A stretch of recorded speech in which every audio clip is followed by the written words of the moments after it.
Time now to be joined by one of our very favorite guests on the program, Browns punter, the Scottish Hammer, Jamie Gillan. And Jamie, it is great to see you again, man. How you doing? Doing great. How are you doing?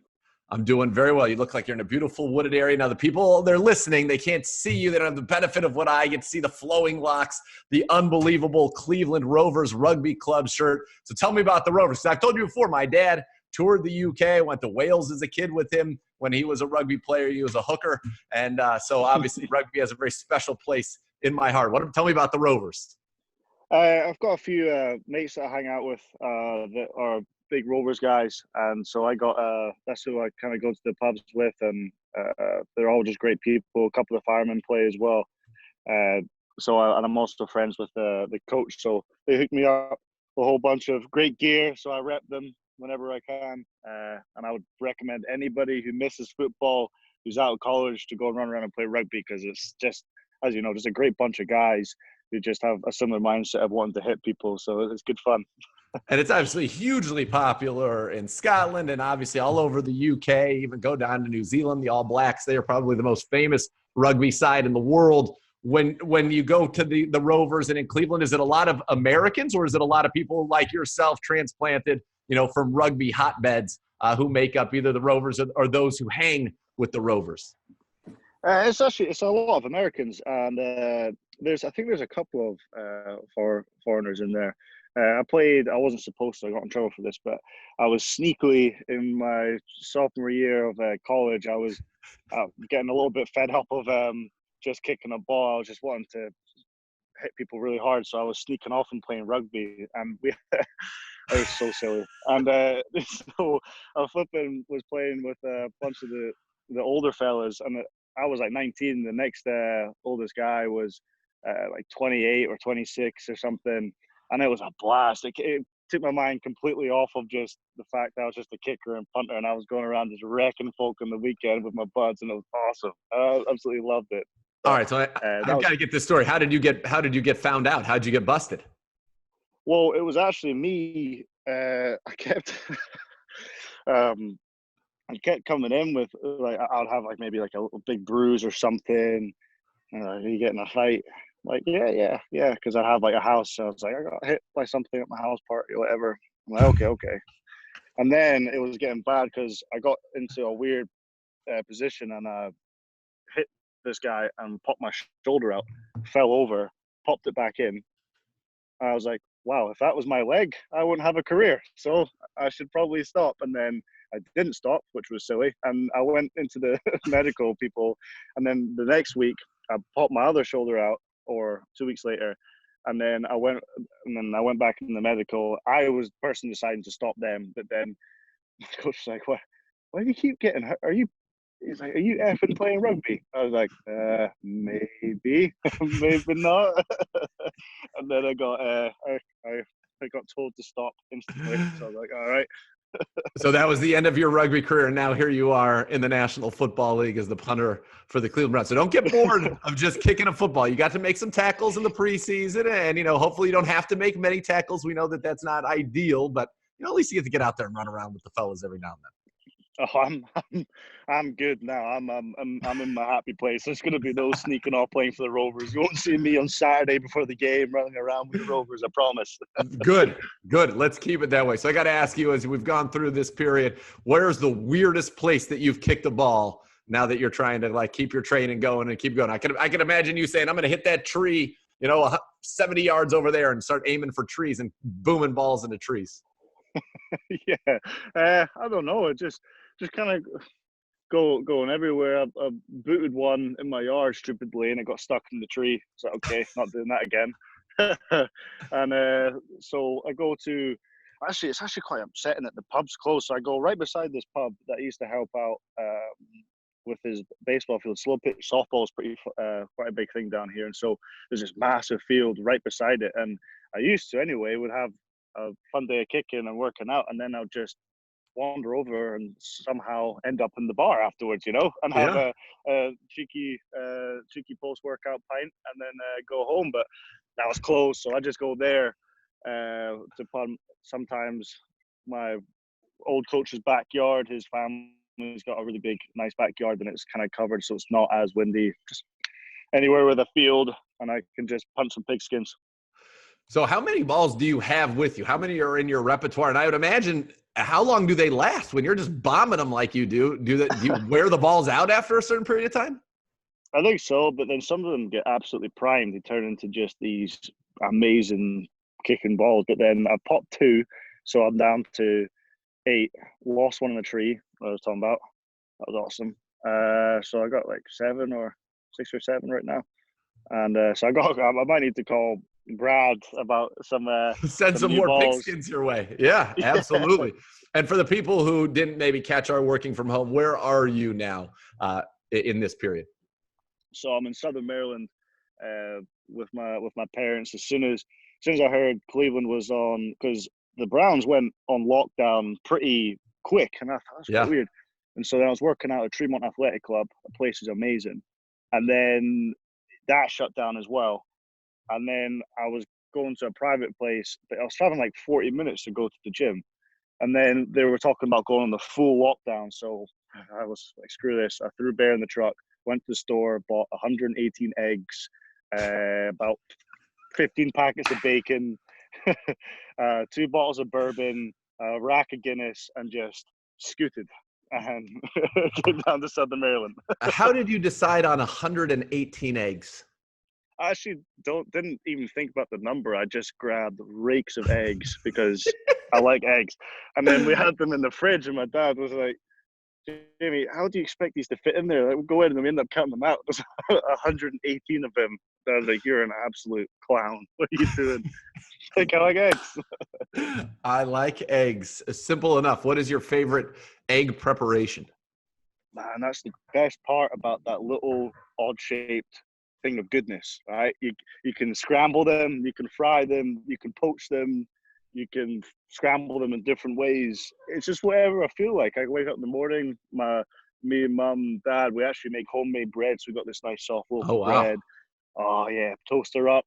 Maybe I'll get a poached egg, maybe I'll get a fried egg, maybe I'll scramble it. It's just who knows? Many up. Yeah, who knows? Whatever I'm feeling. So I hate to confess this to you, but I trace this back to something that happened to me as a child. I don't like eggs. Now I realize eggs are in a lot of things that I eat, and I'm fine with that. But actually, the actual eating of an egg, I can't do it. And I don't care what the preparation is. I've had many egg aficionados, because there are many of them out there, prepare eggs for me in their special way, because that's going to convince me that I like eggs. But I think what happened was when I was back in preschool, I went to this preschool, and they would make us eat a hard-boiled egg every day. And I realized hard-boiled eggs and sunny side up and scrambled and put all totally different. However, I think I was scarred. I think I was scarred for life, because they made me sick. And now I can't even be in a room with a hard-boiled egg. I got to get out of there. And so eggs, I'm just out. I'm out. Kayla, my wife, she loves an egg. She'll have an egg every morning. She makes eggs. I got her even some pans special for her to make her eggs in. But I can't do the eggs. I'm out on eggs. My favorite egg is a Cadbury cream egg. That's the only egg I can have. Yeah, I totally respect that, because if I was forced to eat something as a kid that I didn't like, I would hate that as well. That's horrible. Yeah, and I finally went home and I saw my parents. They're like, "What are you? You come home and you're all upset." And I'm like, "Well, I'm eating these eggs, and these hard-boiled eggs are disgusting. They make me throw up." And they were like, "Wait, what? How long has this been going on?" I'm like, "Weeks." And so they intervened, and I got to stop. But nonetheless, it lingered. The pain lingers. Hammer, the pain lingers.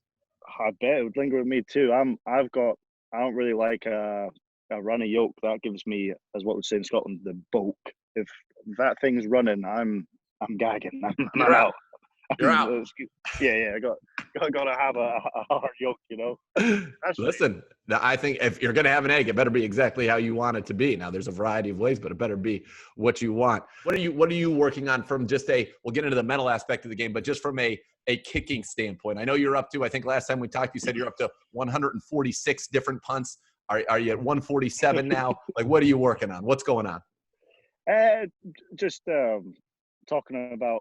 Well, we talk about different style of punts, but at the end of the day, I feel you can think about all these great punts to have in your golf bag per se, which is great to have. But I'm going to strive to be just a really consistent, accurate spiral punt. You can't go wrong with a 45-50 outside numbers. You know what I'm saying? but I can pull out the trick punts when we want them. So I'm working on just situational when I should pull them out, because it's just there's so many different situations, so many wins. So I'm just working on that. And every time I go out to practice, my first, I'd say 40% of my session is just grabbing the ball and just punting nice connection, because you can't beat a solid connection with your foot on the ball. It's going to go where Yep. you want it to go. So I just work on just nice tight spirals, bombing them, and then the next 40% would be working on what I've talked to Proof about, like my hook punts or my banana punts, short field punts, fringe punts, all kinds of different things. So I just do whatever I feel like and try to simulate it. Like practice, my dad, ex-rugby player, so he spin passes it like a scrum half on the floor Yeah. from 14 out. So he's beaming them at me, They're giving me probably all kinds rockets. of, oh yeah, just flamers, straight up him. I was like, yeah, let's go. But just trying to simulate Charlie's snap as best I can, because he absolutely launches it through his legs. It's awesome. He's a beast. I love it. How many balls when you're on a day? How often do you kick a week? And then how many punts do you like to hit per session? So I know a lot of people are really into that. I mean, I try to aim for like 40, 50, but it's kind of like the gym for me. I just hit a zone and I can't stop, and I need to teach myself to stop, but I just like keep going, and then my leg gets tired, and then I'll stop. I'm also not very good at counting, so I tend not to do that. So when I played basketball back there, or even when I played golf in college, I couldn't leave a gym until I had a perfect swish, and I couldn't leave the driving range, for example, until I hit an absolute perfect shot. Always have to end on perfection. Is it same for you as a punter? Does your last punt have to be perfect? Yeah, so my dad's coming out. He comes out at me every time, and it was really windy, and I wasn't hitting. I was hitting. Maybe some people would think I was hitting good in the weather conditions, but I was getting pretty annoyed with myself, and I was like, all right, last five. Okay, I went crappy punt, crappy punt, crappy punt. I was like, I'm about to flip and really hurt myself here, because I was getting so frustrated. And then my dad's like, just pack it in. I was like, no, I have to end on a rocket. It has to be an Yes. absolute bombshell. And then that's the thing, this might sound weird, but in Top Gun, he says, if you think you die. I swear Yeah, that's if you how I think you're feel dead. about. Yeah, that's how I feel about punting a ball. I just didn't think about anything, didn't think about a win, and just absolutely crushed it. It was an absolute rocket. I was like, right, F We're it, get out. out of here. We're done. Boom, round up the troops. Let's go So get a cheeky pint. yeah, there we go. Well, that's beautiful. And I love that feeling. And that's a very satisfying feeling, because it also forces you to put a little pressure on yourself, right? You were trying to count them down and put a little pressure. And then when you needed it, you got it, which is simulating the pressure maybe that you feel in the game. Sometimes you have to have that punt to flip the field, etc. And boom, there it was. Absolutely, and that's another. There's a time when I guess sorry for like you playing basketball. You might some practices, right, just be in one area just hitting the same shot, right, but then some practices you're moving around, Sure. because you're trying to simulate. And it's kind of the same thing with punting. There's a time and place for me to just stand in one area and hit nice tight spirals, outside numbers to the left, like say 8 in a row. But I like to, at the end of practice, when I'm fully into it, I give myself a few, like my bag of balls, and I'll go, okay, I'm going to go left here, and I crush it, right? Just for say, I'm like, absolutely crush it. And then I go, all right. And then I completely change and go right or somewhere totally different. So I'm not, because then it's almost like you get lazy, because then you just do the same thing 8 times and hit the same ball, and then you're not actually thinking about it. Yeah. So I just try to move my mind and go, okay, I'm going to go right now. And then I'll hit, I don't know, maybe an okay one to the right, and then I'll hit another one. So just try to change it up as much as I can, to make it like a game. Hey, keep it fun, right? Practice, you got to keep it entertaining. You got to visualize a little bit. You're at First Energy Stadium. I'm going down towards the dog pound. I want to drop it in the coffin corner. Boom. How you like that?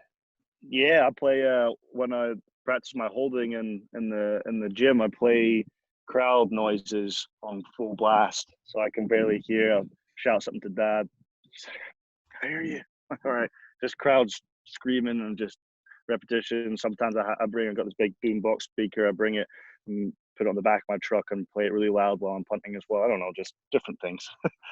I love it, man. I love it. Well, it seems like you still got your great spirits about you, which is awesome to see. And I know that we can't wait for you to get back to Cleveland. I know Tremont can't wait for you to get back to Tremont and have a little fun. And yeah, hopefully, you know, this thing is, we're getting close. Hopefully we're getting closer to, you know, coming out of it as things are starting to open up around the country. And I know we are very eager to get the hammer home, get them back home here to Cleveland.